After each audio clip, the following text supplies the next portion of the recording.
Generally speaking, my family is not a family of gamers, but when they do want to play a game, it's something like they want to play something like one of these games, or somebody wants to play any one of these games, or maybe that game. I guess that's solo. Is that solo? I can't even remember. Or maybe this game, or this game, depending on who it is, or that game.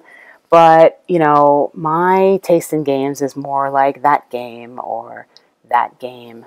And I thought I would do a video on what types of games can be purchased and owned by gamers to play with their family as more of a transition. Just showing you a little bit of the game closet here. Some stuff. Here's my little tripod.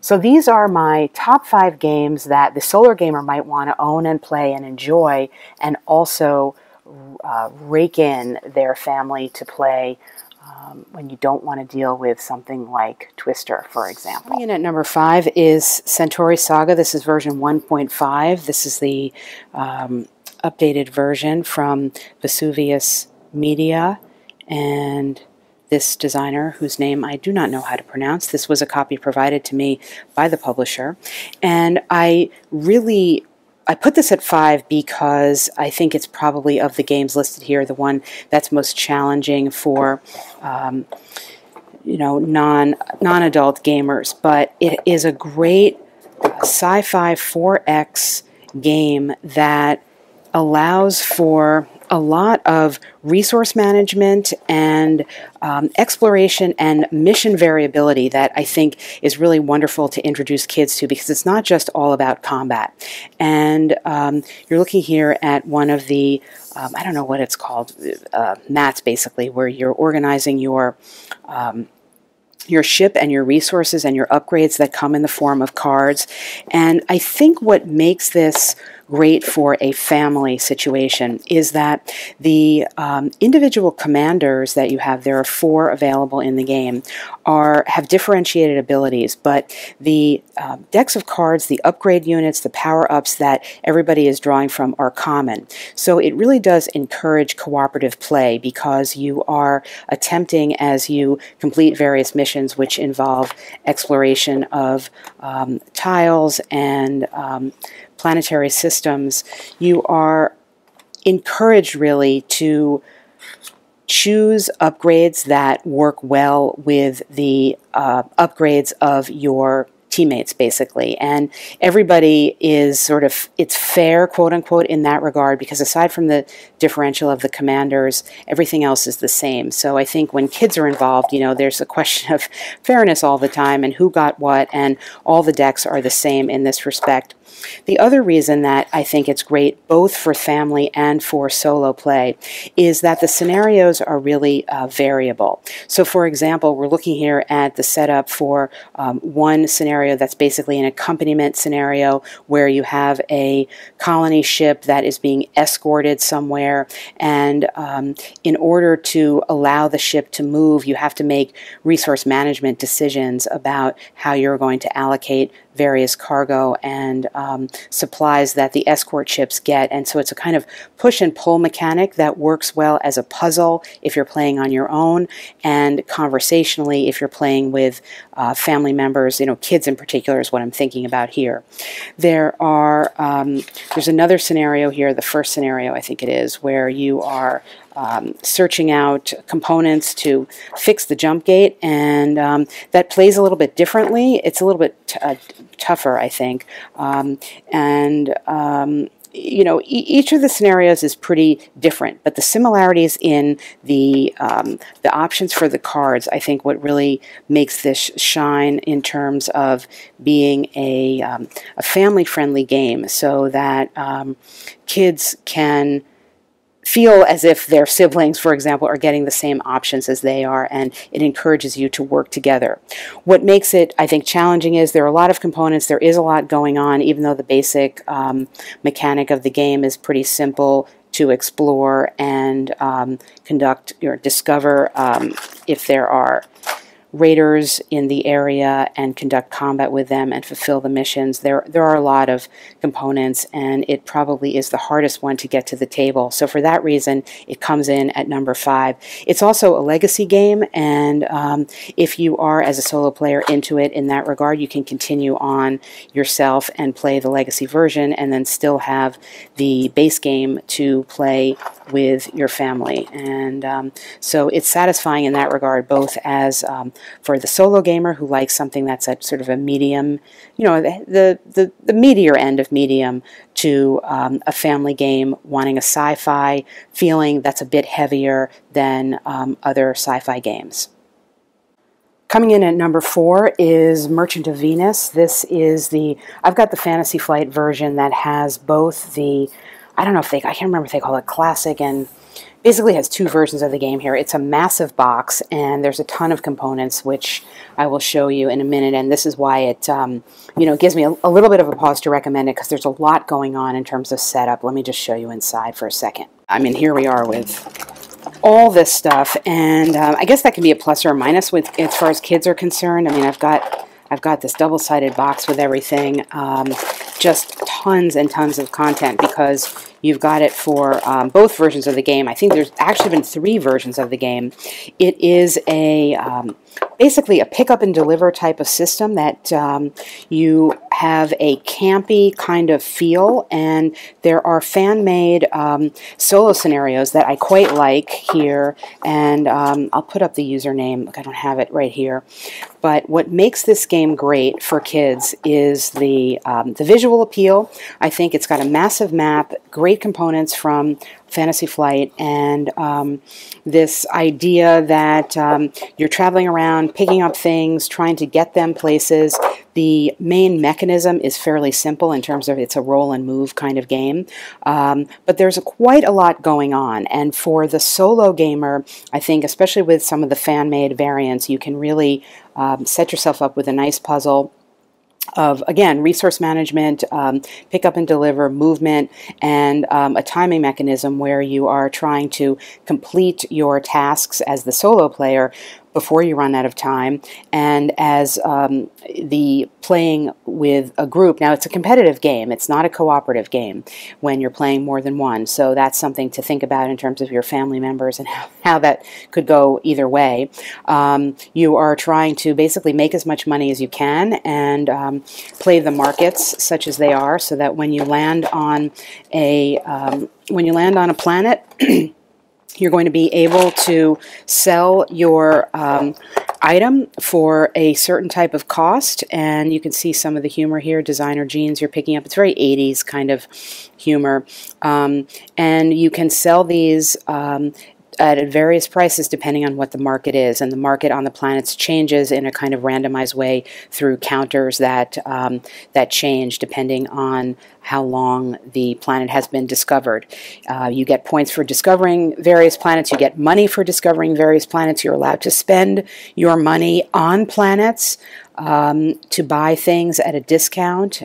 You can buy things at a discount on your home planet. So there's a lot going on in the game. It's a bit of a setup, and there are also some pirates in the game that can, through some bad luck, really cause you to lose a lot of your things. It can be frustrating in that respect.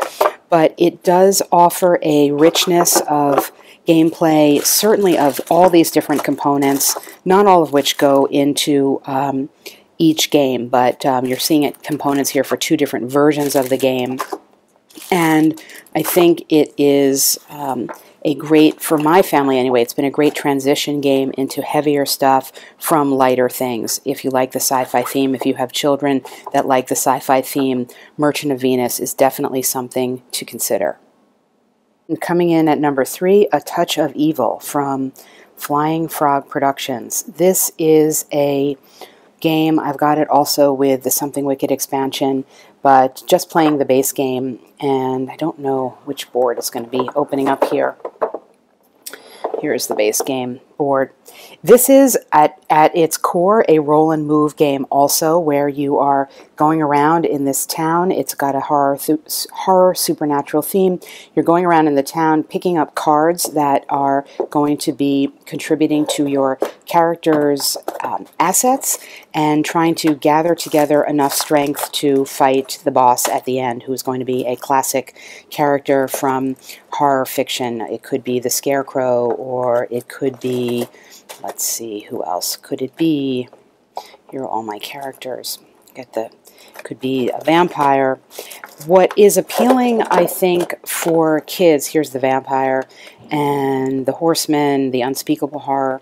What is appealing for kids and makes it, I think, a good potential family game, despite the horror theme, of course, you have to have kids that enjoy that, is the identification with the characters and also the way in which the cards explain a lot of what you need to know, so that when you get cards, hang on.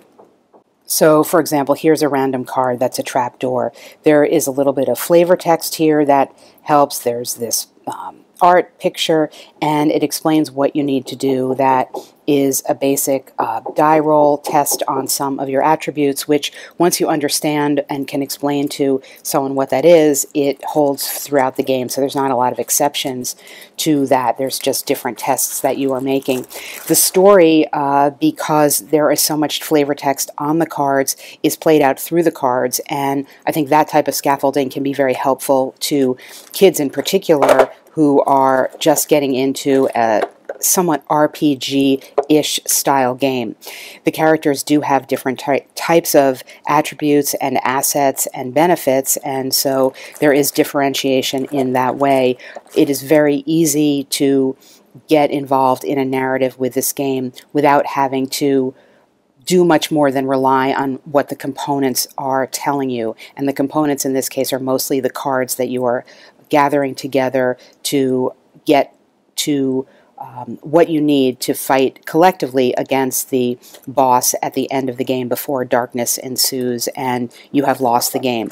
Playing as a solo player, especially with the many expansions that are available, as I mentioned, I have just the first expansion. It is very involving. It is a not particularly heavy game, but it is one that offers a great deal of narrative development in the same way as it does playing collectively.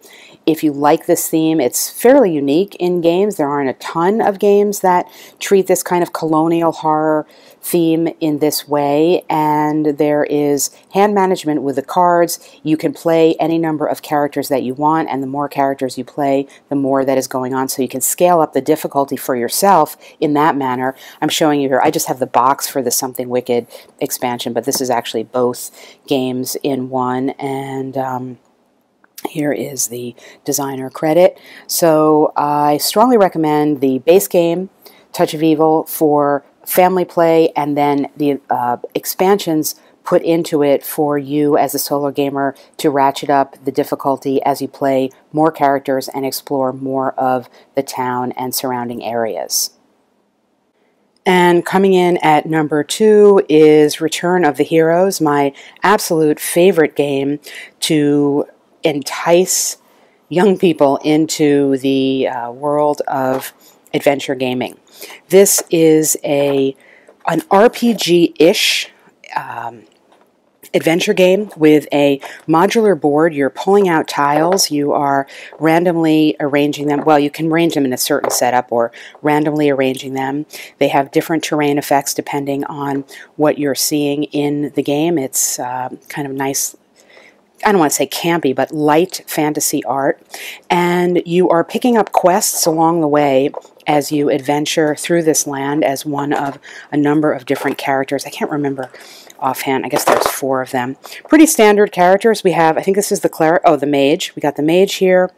We have an elf, dwarf, and a fighter, and different attributes that are given and leveled up as you accomplish things in the game. And oh, we also have the cleric here. It's quite a cleric. There there is this RPG element of leveling up as you accomplish things in the game.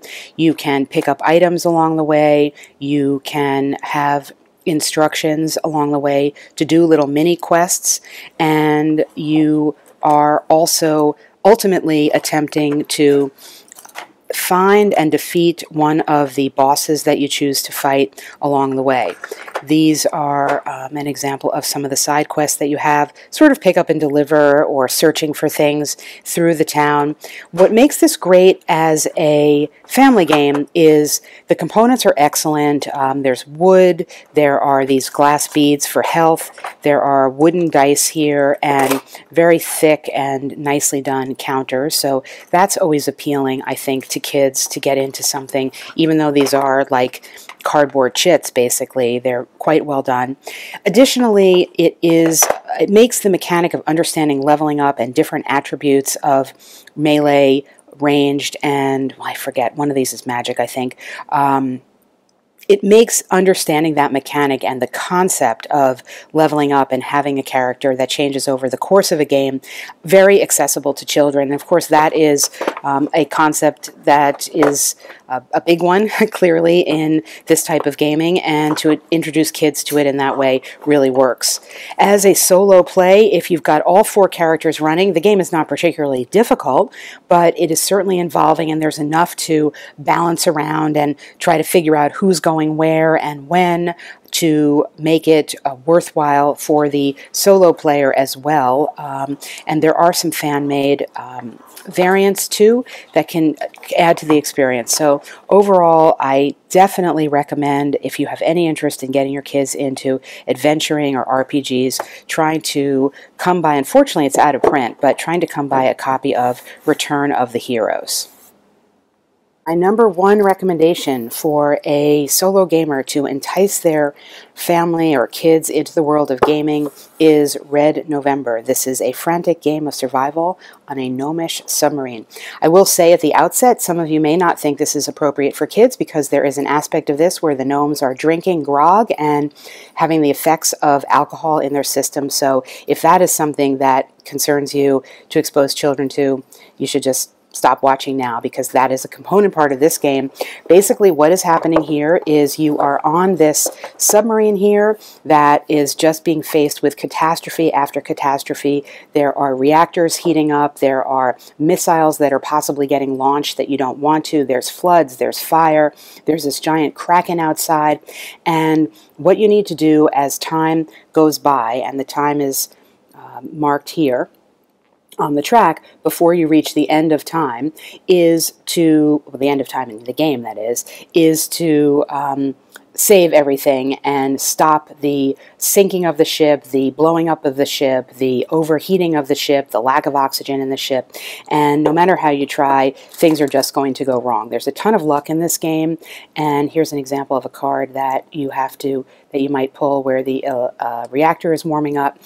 There is a ton of luck in this game, but it is also a puzzle game, and I think when you're playing it by yourself, the puzzle game aspects of it come out. You must play at least 3 characters if you're playing on your own. You are gnomes running around this ship, and this represents what's happening to the gnomes when they are drinking the grog and getting intoxicated. The more they drink, the more emboldened they are to do certain things, which is why they drink, but there are effects of that as well. I think in terms of playing it with a group, I recommend it because it's got a small footprint, it's easy to set up, and it can get to the table quickly, and it eliminates that kind of waiting around to set up a game that I think people who are not really hardcore gamers get turned off by, because they're used to pulling out a game and just starting to play, and more or less you can do that with Red November.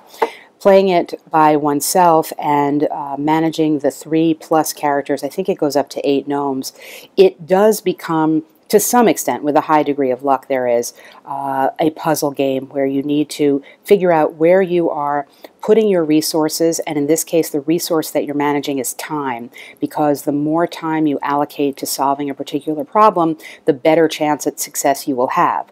Of course, the more time you're spending running around, you're getting closer and closer to running out of time altogether. So that is the key decision point in the game. If you're playing it by yourself, you can spend a lot of time trying to figure that out and maximize the choices with the characters that you're playing. If you're playing it with a family as a group, it's just kind of rolling the dice. It's pretty fun and light in that respect, and probably not a lot of time strategizing, but a lot of hand-wringing and mayhem will ensue for sure when playing Red November. So that is my #1 recommendation for a game that, as a solo gamer, you could enjoy thoroughly on your own if you like games that are at least fall into the medium category, but can also translate, perhaps, hopefully, as gateway games to entice your non-gaming family members into the hobby a bit more.